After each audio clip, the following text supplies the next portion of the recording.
გამარჯობათ ბავშვებო, მე დაჩი მასწავლებელი ვარ. ჩვენ მე-4 კლასში უკვე მე-7 გაკვეთილი გვაქვს. წინა გაკვეთილზე ჩვენ ამოცანის ამოხსნის რამდენიმე მეთოდი ვისწავლეთ. ერთ-ერთი იყო ცხრილის გამოყენება და მე მგონი ძალიან მოგვეხმარა. დღესაც მინდა რომ ერთი კარგი მეთოდი გასწავლოთ ამოცანის ამოხსნის. გაკვეთილის ბოლოს ჩემი საყვარელი ამოცანა მინდა გავარჩიოთ და იქ ძალიან მოგვეხმარება. ამოცანა მინდა გავარჩიოთ, რომელიც ყოველთვის აკამათო ხდება. სამ ადამიანს რო უთხრა, სამივე სხვადასხვა პასუხი აქვს. თან სამივე ამტკიცებს, რომ მართალია. სამივეს აქვს ლოგიკური მსჯელობით დასაბუთების საშუალება და ვერც ერთი ვერ ამტკიცებს ბოლომდე. მოკლედ, ამას გაკვეთილის ბოლოს მივხედოთ. ახლა კი მინდა გამრავლების რამდენიმე თვისებაზე გესაუბროთ, რომელიც ძალიან გამოგადგებათ ზოგიერთ შემთხვევაში. მოდით ნახოთ, აი ასეთი სიტუაცია გვაქვს კვერცხი, მაგალითად 3-3 ჩალაგებული, აქეთ 4-4. როგორ შეგვიძლია დავითვალოთ ეს? თითო-თითო შეგვიძლია დავითვალოთ, მაგრამ შეგვიძლია მაგალითად დავითვალოთ 3-3, ხო? რამდენი სამეული გვაქვს აქ? 1, 2, 3, 4 და 5. 3 აღებული გვაქვს 5-ჯერ და გვაქვს 15 კვერცხი. შეგვიძლია დავითვალოთ სხვანაირადაც 5-5-ად. 5, 10, 15.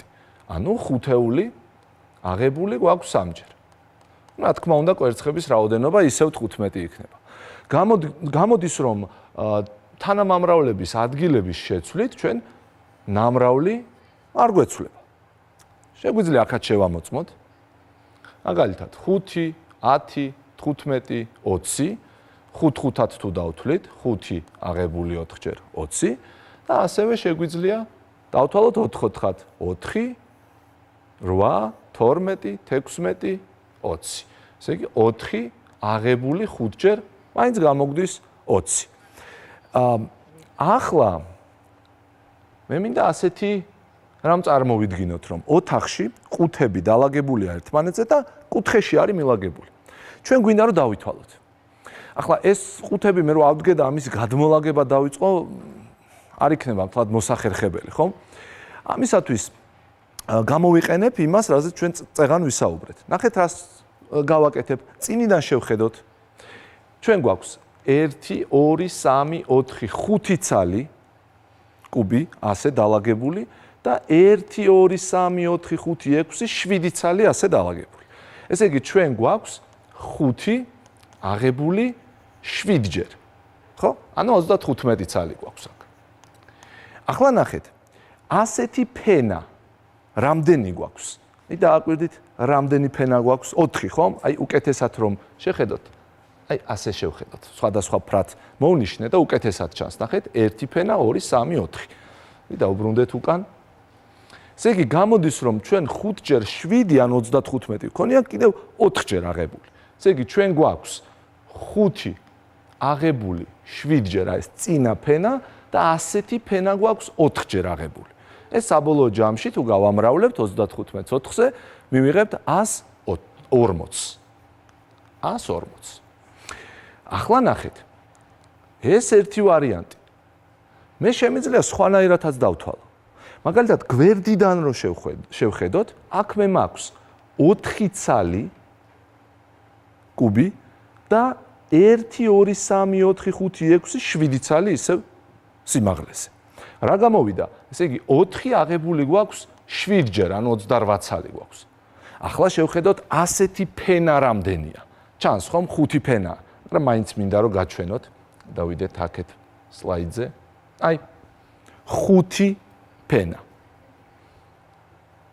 დაუბრუნდეთ უკან. ესე იგი მე 4-ჯერ 7 ასეთი ფენა კიდევ მაქვს 5-ჯერ აღებული. 28-ს თუ 5-ჯერ ავიღებთ, რა თქმა უნდა ისევ 140 ეს 5 გამოგვივა, იმიტომ რომ ყუთებს რა შეცვლის, ხო, ყუთების რაოდენობას. კარგით.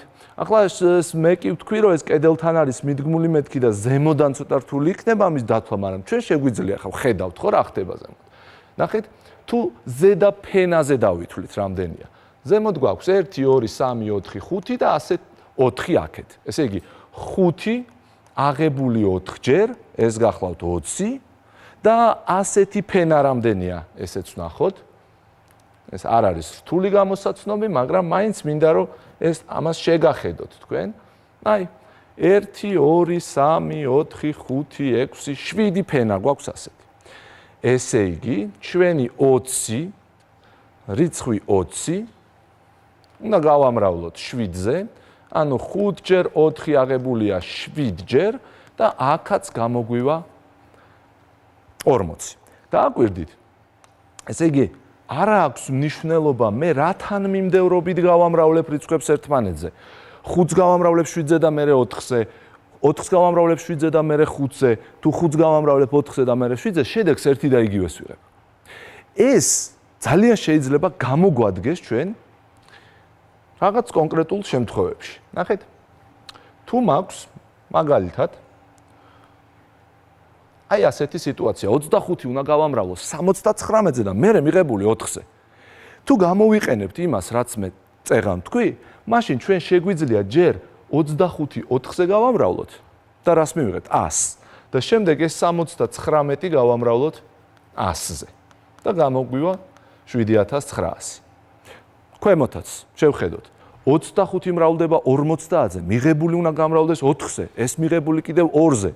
მაგრამ თუ დავაკვირდებით, ნახეთ რა კარგად გამოვა. 25 გამრავლებული 4-ზე, 100. 50 გამრავლებული 2-ზე, 100.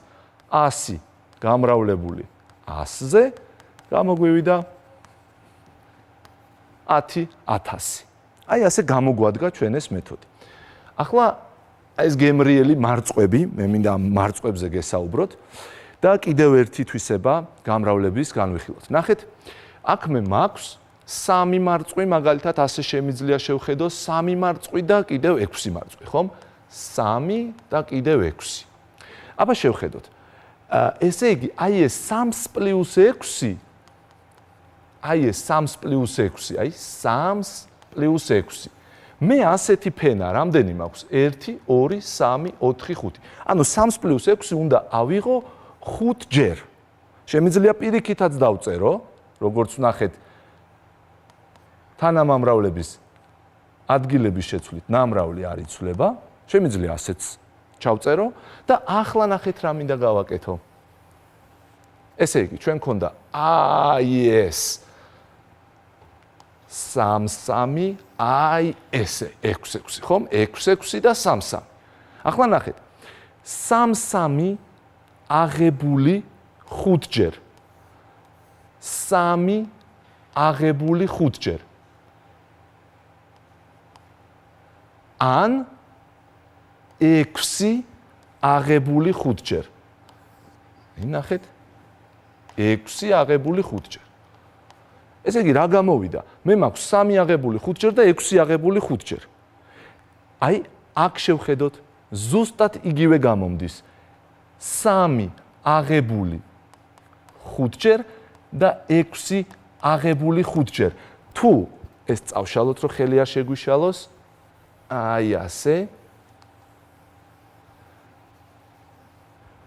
დავაკვირდეთ, ესე იგი, ფრჩხილებში ჩაწერილი თითოეული შესაკრები მრავლდება 5-ზე. ნახეთ, უკვე მარწყვებს რო თავი დავანებოთ, უკვე შეგვიძლია ვისაუბროთ აი ამ მათემატიკურ ჩანაწერზე. ამას სხვანაირად ამ წეს ფრჩხილების გახსნასაც ეძახიან ხოლმე. ესე იგი, ჩვენ ამისი უფლება გვაქვს, რომ თითოეული წევრი გავამრავლოთ აი ამ 5-იანზე, ხომ? იგივე გამოვა ქვემოთაც. ნახეთ, ამ შემთხვევაში მე უბრალოდ სხვანაირად დავითვლი. ისევ შემოვხაზავ, რომ დავინახოთ, რაზე ვსაუბრობ. აი ასე.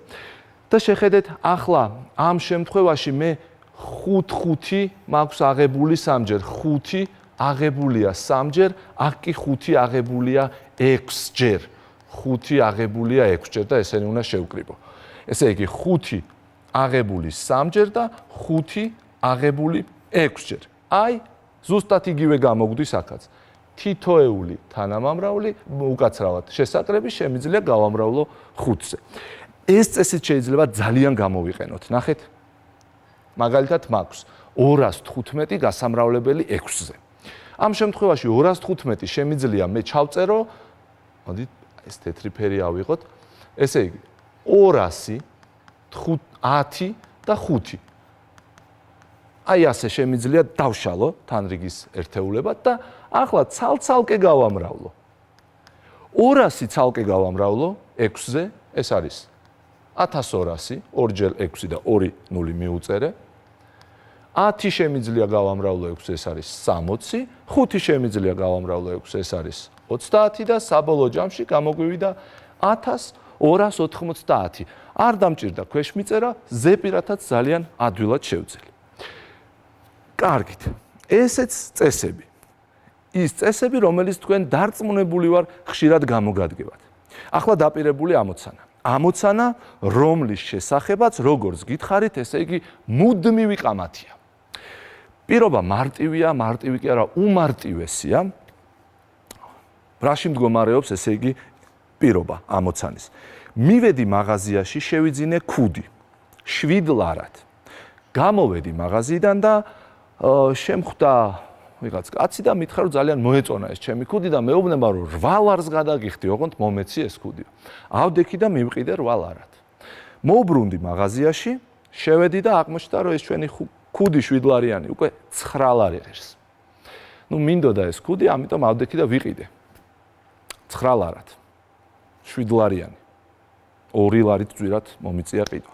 ვიყიდე 9 ლარად, გამოვედი და ახლა სხვა ვიღაც კაცი შემხვდა და მეუბნება, გინდა თუ არა მომყიდე ეგ ქუდიო 10 ლარს გადაგიხდიო, ავდექი და მივყიდე ეს ჩემი ქუდი 10 ლარად. კითხვა არის ასეთი. რა მოხდა? აი ამ ვიყიდე 7 ლარად, გავყიდე 8 ლარად, ვიყიდე 9 ლარად, გავყიდე 10 ლარად. რა მოხდა? მოვიგე რამე? ვერაფერი ვერ მოვიგე? თუ აი შეგიძლიათ აბა დაფიქრდით, აბა დაიწყეთ ფიქრი, უკვე მე ვიცი რომ თქვენ თავში უკვე დატრიალდა რაღაც რიცხვები. აბა იფიქრეთ. ესე იგი პირობა გახსოვთ, ვიყიდე 7-ად, გავყიდე 8-ად, ვიყიდე 9-ად, გავყიდე 10-ად. ერთ-ერთი პირველი პასუხი, რომელსაც მე ვიღებ ხოლმე, არის მოვიგე 1 ლარი. და ის, ვინც ამას ამბობს, ძალიან ლოგიკურად მსჯელობს. აი ნახეთ რას ამბობს ის, ვინც ადასტურებს თავის ნათქვამს, რომ მე მოვიგე 1 ლარი. და აი ასე მსჯელობს. აბა ნახეთ. ესე იგი, მე რო ვიყიდე 7 ლარად და გავყიდე 8 ლარად, ხო მოვიგე, კაცო 1 ლარი ხო მოვიგე. მოიგო ნამდვილად. ახლა ეს 8 ლარად გაყიდული ქუდი, ახლა 9-ად რო ვიყიდე, 1 ხო ისევ წავაგე, იმიტომ რომ 8-ად გავყიდე და 9-ად ვიყიდე. ესე იგი გამომაკლდა 1 ლარი. და ბოლოს 9-ად ნაყიდი 10-ად გავყიდე, ესე იგი 1 ლარი მოვიგე, 2 ლარი მოვიგე, 1 წავაგე, ესე იგი გამოვიდა რომ 1 ლარი მოგებაშია. ეს ერთი ვარიანტი. ნაწილი ფიქრობს რომ მოიგო 2 ლარი. ისინი ცოტა სხვანაირად მსჯელობენ. ნახეთ ისინი რას ამბობენ. ეს ქუდი ხო 2 ჯერ ვიყიდეო. ერთხელ 7 ლარად ვიყიდე, ერთხელ 9 ლარად. ანუ სულ 16 ლარი გადავიხადეო. გავყიდე 2 ჯერ. ერთხელ 8 ლარად, ერთხელ 10 ლარად. 18 ლარი მივიღე, 16 გავეცი, 18 მივიღე. ნუ მაშინ გამოდის რომ 2 ლარი მომიგია. ესეც ლოგიკურია. გავაგრძელეთ. არიან ისეთები, ვინც ამბობენ, რომ არაფერი არც მოგიგია და არც წაგიგია. რაც გქონდა, ისევ ის გაქვს. აი ნახეთ როგორ მსჯელობენ და ეს მსჯელობა, ამ მსჯელობასაც ვერაფერს დაუწუნებთ. გავყიდე, ვიყიდე 7-ად, გავყიდე 8-ად, მოვიგე 1 ლარი. შემდეგ მივედი მაღაზიაში, რომელიც ღირდა, სადაც ღირდა ქუდი 7 ლარი, 9 ლარად ვყიდულობ, 7 ლარიან ქუდს, 2 ლარი წავაგეო ამბობენ. და შემდეგ გამოვედი და 9 ლარად ნაყიდი ქუდი 10-ად გავყიდეო. ესე იგი კიდევ ლარი მოვიგე. ამბობენ რომ 2 ლარი მოვიგე, 2 წავაგე, ესე იგი მე არაფერი არც მომიგია, არც წამიგია. აი ძალიან საინტერესო ამოცანაა, ხო? ხო არ შეიძლება რომ სამივე სიმართლე იყოს. არ გამოვა ასე. ერთ-ერთი არის ნამდვილად სწორი ვარიანტი, ამას გეტყვით და 2 არასწორი. ჩვენი გაკვეთილი დასასრულს უახლოვდება და მე მინდა ზუსტად ის მეთოდი გასწავლოთ, რომელზეც გაკვეთილის დასაწყისში გესაუბრებოდით.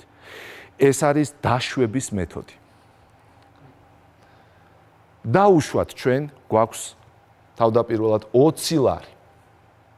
შევდივარ მაღაზიაში, ვყიდულობ 7 ლარად ქუდს, მე მრჩება 13 ლარი და მაქვს ქუდი. სინამდვილეში რაც მოხდებოდა, ის გავაკეთოთ და ბოლოს ნახავთ. რა მქონდა და რა დამჭა. კი ბატონო, მაქვს 13 ლარი და ქუდი. გამოვედი, გავყიდე ჩემი ქუდი 8 ლარად. უკვე 21 ლარი მაქვს, მაგრამ ქუდი აღარა მაქვს. შევბრუნდი მაღაზიაში და ვყიდულობ 9 ლარად ქუდს. მქონდა 21 ლარი, უკვე მეორედ როცა შევედი მაღაზიაში, ვიყიდე 9 ლარად ქუდი, დამჭა 12 ლარი და მაქვს ქუდი. გამოვედი და გავყიდე ქუდი 10 ლარად. მაქვს 22 ლარი და ქუდი აღარ მაქვს. ახლა მაქვს 22, თავდაპირველად მქონდა 20. 2 ლარი მართლა მოგვიგია. აი ამ მეთოდს ქვია დაშვების მეთოდი. ჩვენ ხომ არ ვიცოდით რამდენი ლარი ქონდა, მაგრამ თქვით რომ მოდი ვთქვათ გვაქვს 20 ლარი და შემდეგ გავყევით ნაბიჯ ამოცანის პირობას. და უკვე ვნახეთ რაც გამოგვივიდა. კარგით. ახლა მინდა დაგემშვიდობოთ ჩვენი გაკვეთილი დასასრულს მივუახლოვდა, ჩვენ გამრავლების წესებზე ვისაუბრეთ და მე მგონი გამოგადგებათ ის წესები და კიდევ ერთი კარგი მეთოდი ვისწავლეთ ამოცანების ამოსახსნელად. აბა გემშვიდობებით. მომავალ შეხვედრამდე.